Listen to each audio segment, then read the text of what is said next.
Reels वाली बहू। प्रज्ञा को रील्स बनाने का बड़ा ही क्रेज है और वो दिन भर रील्स बनाती रहती है। खाते पीते घूमते फिरते घर में कॉलेज में रील्स बनाने के कारण प्रज्ञा पूरे कॉलेज में हाईलाइटेड है। जहां उसके रील्स सभी को पसंद आते हैं, वहीं मनीषा चिंता में डूबी रहती है। एक रोज जब खाते हुए प्रज्ञा रील्स बना रही होती है, तब मनीषा कहती है, एक मिनट भी चैन नहीं है इस लड़की को। यह नहीं कि खाना तो आराम से खा ले, लेकिन नहीं, अरे थोड़ी देर रील्स नहीं बनाओगी तो आसमान नहीं टूट पड़ेगा। अरे मम्मी, इसी को तो कहते हैं डिटर्मिनेशन। तुम नहीं समझोगी ये सब।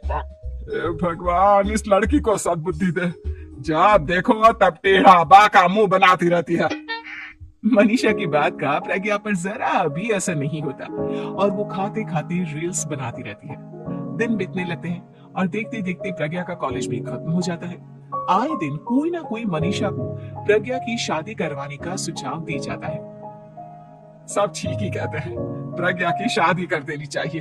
अपने घर के काम काज में व्यस्त हो जाएगी तो खुद ही ये रील्स और नाच गाना बंद हो जाएगा।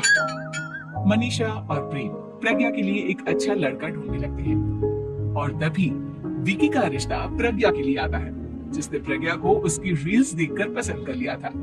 अगले दिन विकी अपने माता पिता के साथ प्रज्ञा के घर पहुंच जाता है और प्रज्ञा साड़ी पहने हाथों में चाय की ट्रे लिए उनके सामने आती है। जब विकी को पसंद है तो हमें भी बहू पसंद है। बहन जी, आप बारात की तैयारी कीजिए। एक बार लड़का लड़की अकेले में बात कर ले तो अच्छा रहेगा। हाँ हाँ, क्यों नहीं। मनीषा विकी को प्रज्ञा के कमरे में भेजती है, जहाँ प्रज्ञा पहले से ही रील्स बना रही होती है। तभी विकी कहता है, आ गए आपके साजन जी। हमारे साथ ये रील्स कंप्लीट करती तो और भी अच्छा रहता। अच्छा जी, अब आ ही गए हैं तो बना ही लेती हूँ आपके साथ। दोनों मिलकर रील्स बनाते हैं। जब वी मीट और तुरंत पोस्ट भी कर देते हैं। फिर विकी कहता है, जब आप साड़ी में चाय लेकर आए तब मुझे लगा कि कहीं मैं गलत करने तो नहीं आ गया। अब सही है। दोनों की शादी पक्की हो जाती है और शादी के दिन भी प्रज्ञा रील्स बनाने से चूकती नहीं। यहाँ तक कि बारात के समय भी नाचते हुए रील्स बनाती है। सभी लोग प्रज्ञा की तारीफ की फूल बांध देते हैं और प्रज्ञा नाचती गाती अपने ससुराल चली जाती है। सब कुछ अच्छा चल रहा होता है। प्रज्ञा यहाँ भी दिन भर हर चीज की रील्स बनाती रहती है। लेकिन कुछ दिनों के बाद जब सुनीता कहती है, बहू, ये रील्स के साथ साथ कुछ काम भी कर लिया करो। वैसे तुझे और क्या क्या बनाना आता है? मम्मी जी, वैसे तो सब कहते हैं कि मैं सब कुछ अच्छा बनाती हूँ, लेकिन मुझे लगता है कि मैं मैगी अच्छा बना लेती हूँ। हाँ, कॉफी भी अच्छा बना लेती हूँ और मुंह तो सबसे अच्छा बना लेती हूँ। अच्छा अच्छा। सुनीता अपना माथा पकड़ लेती है और कहती है, बहू, कुछ खाना बनाना भी सीख लेती। मम्मी जी, मैं लंबी प्लानिंग कर रही हूँ।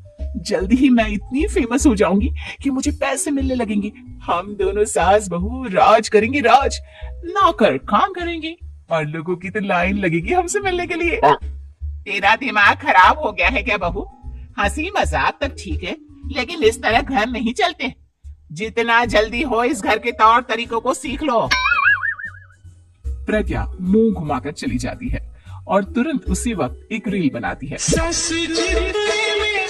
एक सुनीता का गुस्सा 7वें आसमान पर चला जाता है और विकी के घर आती ही सुनीता उसे सब कुछ बताती है। विकी भी अब प्रज्ञा की इन हरकतों से परेशान हो जाता है। तुम टेंशन मत लो मामा, मैं देख लूंगा। विकी कमरे में जाता है तो देखता है कि प्रज्ञा रील्स बना रही है। विकी बड़े ही प्यार से प्रज्ञा से कहता है, प्रज्ञा, इन सब के लिए मैं तुम्हें मना नहीं कर रहा हूँ, लेकिन फिर भी हर वक्त तो ये अच्छा नहीं लगता ना। समझने की कोशिश करो, मुझे भी तुम्हारा थोड़ा वक्त चाहिए। मैं जब ऑफिस से आता हूँ तो मुझे समय देने की जगह इसी में लगे रहते हो। तुम ज्यादा ही सोच रहे हो। तुम भी मेरे साथ रील्स बनाओ ना, तुम्हें भी बहुत अच्छा लगेगा। तुम्हें इज्जत से कोई बात समझ में नहीं आती क्या? दिमाग खराब हो गया है तुम्हारा इस चकाचौंध से। अगर तुमने अपना रवैया नहीं बदला तो मैं तुमसे दूर चला जाऊंगा। तुम ही रिश्ता लेकर आए थे, मुझे लड़कों की कमी नहीं थी और ना आज है। विकी दरवाजा पटककर चला जाता है। धीरे धीरे विकी प्रज्ञा से दूर होता जाता है। एक रोज मनीषा प्रज्ञा के ससुराल उससे मिलने जाती है। तब सुनीता उससे कहती है, बहन जी अब आई हैं तो कुछ दिन यहाँ रहकर जाइएगा, आप ही का घर है। हाँ मम्मी, बहुत दिन हो गए तुम्हारे साथ एक भी रील नहीं बनाई मैंने। प्रज्ञा तुरंत अपने फोन में रील्स ऑन कर लेती है। ये सब मुझसे नहीं होगा, तेरा ये भूत अभी तक नहीं उतरा क्या? बहन जी आप कुछ कहती नहीं क्या इसे? जब आप ही कुछ नहीं कर पाई तो मैं कर ही क्या सकती हूँ, सास तो वैसी ही बदनाम है। शाम को घर की लाइट चली जाती है और मनीषा प्रज्ञा से कहती है, मेरे घुटनों में बहुत दर्द हो रहा है, तू लाइट का कुछ इंतजाम करना बेटा। अच्छा कैंडल जला देती हूँ मम्मा। प्रज्ञा गाते हुए कैंडल जलाती है और खिड़की के पर्दे के पास रख देती है। मनीषा जिसे बहुत दर्द हो रहा है वो सो जाती है और प्रज्ञा हमेशा की तरह अपने रील्स में लग जाती है। उधर कैंडल की वजह से पर्दा आग पकड़ लेता है और मनीषा के कमरे में आग लग जाती है। बचाओ, कोई है बचाओ। सभी भागते हैं और विकी कमरे की आग बुझाने में लग जाता है, लेकिन तब तक मनीषा आधी जल चुकी थी। मनीषा की हालत देख प्रज्ञा रोने लगती है। विकी मनीषा को तुरंत हॉस्पिटल ले जाता है और उसे एडमिट कराता है। विकी प्रज्ञा से कहता है, देख लिया ना, तुम्हारे इस नाच गाने की वजह से आज तुम्हारी माँ की जान जाते जाते रह गई। अब पता नहीं तुम और क्या चाहती हो। उधर डॉक्टर कहते हैं, इनकी हालत बहुत नाजुक है, आधे से ज्यादा जल चुकी है। प्रज्ञा रोती हुई मंदिर में जाती है और भगवान के आगे जाकर कहती है, भगवान मेरी माँ को ठीक कर दो, मैं कसम खाती हूँ हाथ से ये रील्स बनाना छोड़ दूंगी, बस मुझे मेरी माँ वापस मिल जाए। 2 दिन बीत जाते हैं और मनीषा खतरे से बाहर आ जाती है। पेशेंट अब ठीक है, आप लोग उनसे मिल सकते हो। सब कोई मनीषा से मिलता है और प्रज्ञा सबके सामने अपना फोन तोड़ देती है। मुझे माफ कर दो मम्मा, मैंने तुम लोगों की बातों को नजरअंदाज किया। बेटा कोई भी चीज जरूरत से ज्यादा खराब है। मैंने तुम्हें रील्स बनाने से कभी मना नहीं किया, लेकिन हर वक्त एक ही चीज तो सही नहीं है। मैं समझ गई हूँ मम्मा, आई एम सॉरी।